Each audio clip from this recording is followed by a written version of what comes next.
What's going on, LNU Duelist? Today we got my boy Drew here, recording a Snake Eyes Fire King deck profile. He came second place in a box tournament, so he went crazy. You got in a case tournament, my bad, whole case too. So anything you want to say? Nothing. This is probably my favorite format in a while. I really enjoy piloting this deck. The mirrors are very skillful, like they're very fun, really like thought-provoking mirrors. So I'm really enjoying this format. I love it. Hey, well, let's get straight into the deck profile. All right, we'll go right into the list. So I'm just going to start with the deck profile. We'll start with the Snake Eye package. We have 3 Snake Eye Ash, 2 Snake Eyes Poplar, 1 Oak, 1 Flomberge, and we're only on 1 Witch. So I personally think Witch, like this might confuse some people. I think Witch, multiple Witch is better in the pure Snake Eye deck, whereas like the Snake Eye Fire King deck, while having a higher ceiling, is already kind of clunky. It's like you're drawing into Kirin's, you're drawing into like a hard drawing to Runics or Sanctuary Island. So like you kind of want to reduce the amount of like, not bricks, because like Witch isn't a brick, but I have drawn like Wanted and Witch so many times, and they're essentially the same card that I just didn't want to draw this card too much. And I just don't think it does as much for the Fire King deck, or doesn't need to do as much versus the pure Snake Eye deck. 3 Ash, 2 Poplar, 1 Oak, and 1 Flomberge is pretty standard for the Fire King version.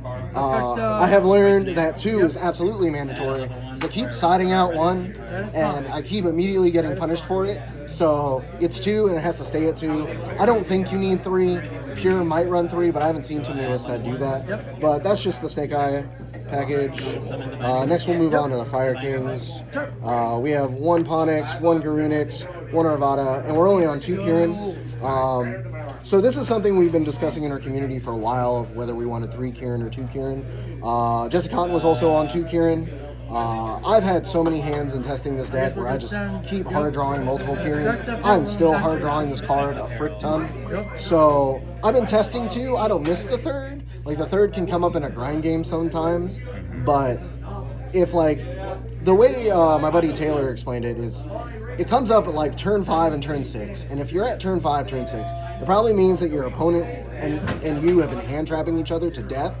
So like the 3rd Kirin's not even coming up then either. So I haven't really missed it. The most I've missed it is like the 3rd Kirin was always like an easy side out target going second. But other than that, like I was pretty happy with this. Next, I believe we're moving into the spells. So triple Bonfire, that's standard, triple Wanted, 1 Original, 1 Divine Temple, which that might be unusual. 1 Fire King Island, 1 Sanctuary, that's standard, and then I'll go into the tech cards in a minute, but I do want to talk about these. Bonfire standard, Wanted standard, you need to play one of those. I wasn't playing Divine Temple until recently. Turns out like Divine Temple helps you play through Shifter, because if they Shifter you, you go normal summon Ash, add Poplar, Poplar adds Temple, and if they drop Shifter there, you just Temple, place Oak, and then you link the Ash and the Poplar into an IP Masquerena, and then you just pass turn. And then with your hand traps, that should be enough to like get you back in the game, because the second they normal summon, like if it's Robina or if they special summon Cash, Temple's going to summon out Oak, which is going to special summon an Ash from your Banished, and that's going to give you follow-up for the next turn. And now you have the flexibility of IPing into Appaloosa or going into SP, and I think that's really strong. Island and Sanctuary are standard. I side out Sanctuary a lot going second, because I just don't think it's that necessary. You don't want to draw this going second. It doesn't do anything. These are essentially the same card at that point. And like the protection effect of Sanctuary doesn't come up all that often. Next I'll go on to like the tech spells here.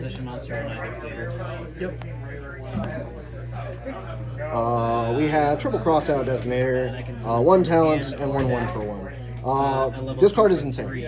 So I am on the hand trap ideology of we're just hand trapping our opponents to death, and you're running pretty much all the common hand traps that this just allows your plays to go through. It's amazing in the mirror because you just set it as a trap and you flip it and call Snake Eye Ash, and it's almost like you're solemn striking or solemn, not solemn strike because they still have the body, but it cuts them off from like a lot of their plays. You run the one talents because, like, if you run into an opponent that's on heavy board breakers, they're probably running talents. Hell, even hand trap decks are running talents. So that's just like another cross-out target if they're trying to like break through your board. And 1-for-1 is just an extender to help push through. I think this is probably one of the best extenders you can run. So that's that. Next, I'll go right into the hand traps. Triple Imperm, Triple Veiler, Triple Nib, Triple Ash, and Triple Droll. These are probably like the best, widest hand traps you can run right now. There's discussion going on like, does Droll become Bell? Because like, Droll is kind of good versus VV, and it's kind of good versus like, depending on the hand, it might not hurt pure. Like it's really good versus the mirror, right? But the format's a little wider than that because like it's tier 0 format, but like the fire deck doesn't necessarily have to be Fire King Snake Eye. So I think Droll's still debatable, but every time I resolve this card is kind of crazy. So I don't know. I might keep it in. Maybe there's a world where I run 18 hand traps. I'm still testing, but I was pretty happy with this package. And like siding wise, I would just side out certain hand traps, like versus Voice, I'd side out Nib. Maybe leave one in for cross out if I decide to keep cross out in going second. For like what's in my side deck. So that's 43 in the main. I could not keep it at 40. I tried, could not. But I think 43 is fine. The math-wise is it doesn't hurt your 3-ofs, and it only hurts your 1-ofs, and none of your 1-ofs you really want to draw anyway.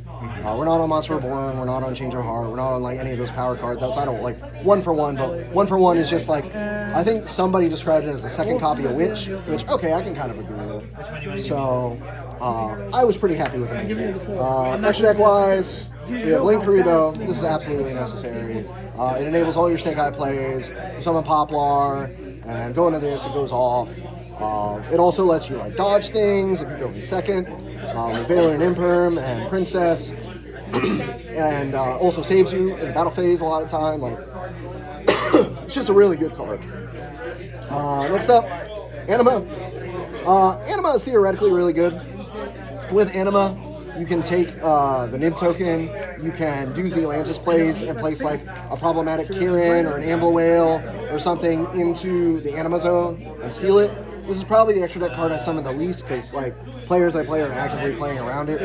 So this is like the one that I'm like thinking of cutting, but I know the second I cut it, I'm gonna miss it.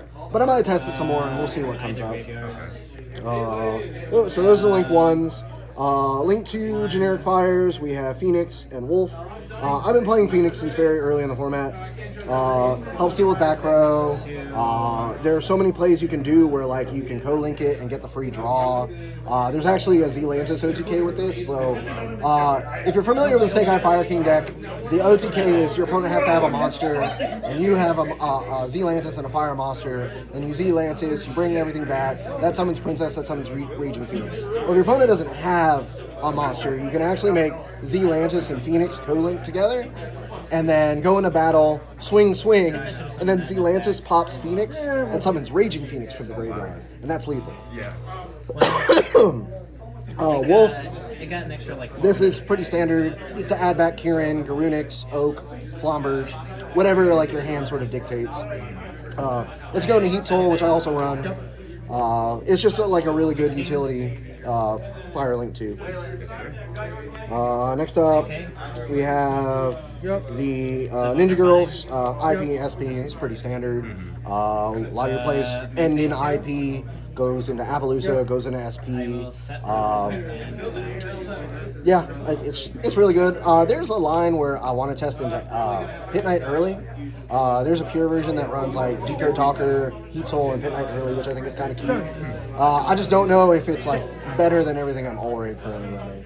And I mean, this card's $180. You know why it's in here. Like, it's just an amazing card. You use it to, like, this card, the more I play it, the more it does. Like, you can use it to answer IPs, use it to answer Appaloosas. Like, you don't necessarily even have to use the on-summon effect. Like, just it being on the board is such a threat, and I really enjoy that. Link 3s, no, we're still at Link 2s. The Charmers is pretty standard. Everybody who plays Ash Blossom gets punished. Everybody who plays a Dark Monster gets punished. You make this with Link Karibo, you make this with Anima, you make this with Witch. and it just facilitates your plays. And because Promethean Princess is a generic Link 3, it just like Dark Monsters get you into your fire engine. It's really dumb. Link 3s, 2 Princess, 1 Heat Soul. I think 2 Princess is absolutely necessary. Second Princess helps you play through like certain hands where like if I get nibbed here I lose, but if I have the second Princess I win. Heat Soul, like I have a love-hate relationship with this card. A lot of times I never make Heat Soul, but then there are lines where I'm like, if I didn't make Heat Soul here, I lost. Because I'll draw into like crazy hand traps. Going first, I'll draw into like my side deck cards. Like Heat Soul's just cracked. I don't think I can like play without it now. And then we have the Link 4s, which are pretty standard. We have Abalusa, Ambler Whale, Zealantis, and Raging Phoenix. That's standard. This is the OTK. I don't think there's much to talk about there. I'm pretty sure every Snake Eyes Fire King extra deck is running that. And then finally, we have the side deck. We're on triple Dogwood, triple Bell, 2 Talents, triple Cosmic, and triple Strike, and Agave Dragon. So Agave Dragon's for time, 100%. Not gonna lie about that. These fire combos take a while. So like even if you're playing at reasonable paces, they just take a while.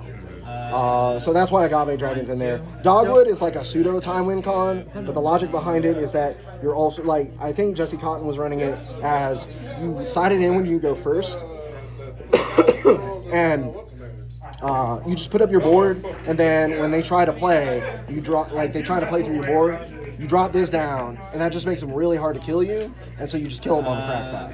Because like the follow up in the fire deck is insane, right? Bell is surprisingly really good. I think Jesse Cotton kind of undervalues this card a lot. The more I play it, the more it does. It's really good in VV. It's good versus branded. It's good versus pure. It's good in fire. Good in the mirror. Like it does a lot.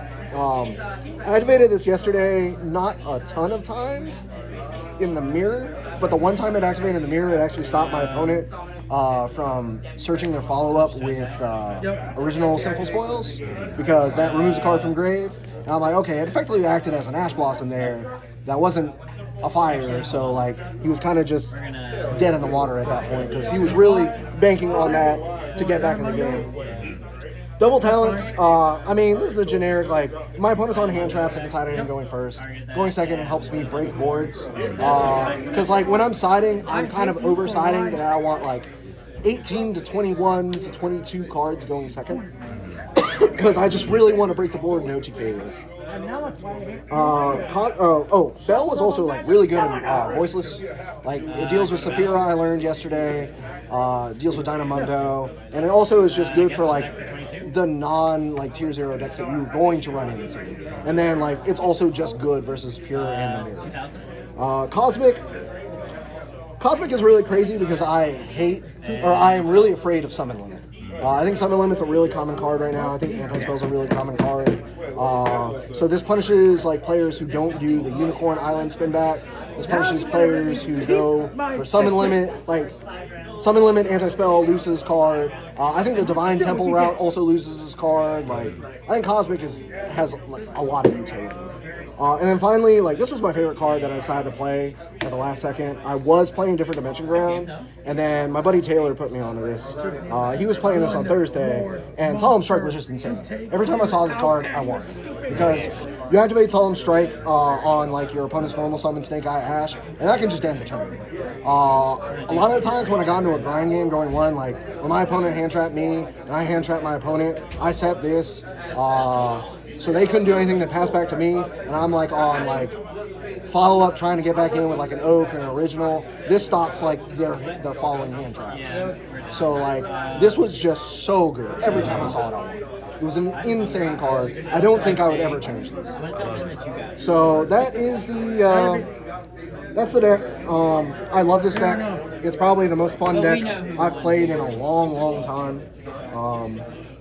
I do want to give out shout outs to like my testing group. Shout outs to Marcus, Joel, Taylor, Jody, Raul, Mai, Logan, Tuz, all you guys in the group chat. Like, you know, you guys are the homies. Let's keep testing together. Let's do well at Raleigh.